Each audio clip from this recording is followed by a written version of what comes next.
quando i fondatori di 10 volte meglio mi hanno esposto quello che era tutto il piano e anzi mi hanno chiesto di dare il mio contributo per costruire l'intero partito a livello italiano, di cui mi sono fatto carico, ho cominciato a valutare come potesse essere di mio interesse anche parteciparvi, in quanto condividevo alcuni punti. Numerose altre richieste di candidature mi sono giunte da altri partiti,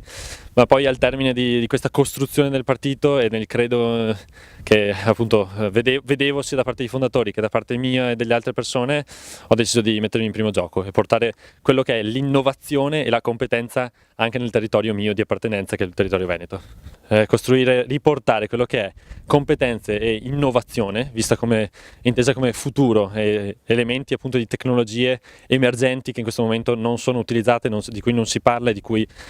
io come altri candidati abbiamo la competenza, la conoscenza in Italia. Si può vedere tutto nel curriculum online, anche tutte quelle che sono le implementazioni che abbiamo sostenuto. Ecco, nella fattispecie vorrei creare questi poli tecnologici per poter andare ad implementare un'innovazione sul territorio, sia a supporto di nuovi studenti o comunque giovani che vogliono immettersi nel mondo del lavoro in nuovi lavori che in questo momento non esistono e che sicuramente verranno di qui a poco, sia andare a formare quelli che sono gli artigiani o comunque le realtà territoriali già esistenti di piccola imprenditoria che in questo momento si trovano arretrate perché non usano e non conoscono quelli che sono gli strumenti innovativi che esistono già e possono essere implementati. L'altro elemento sarà quello di semplificare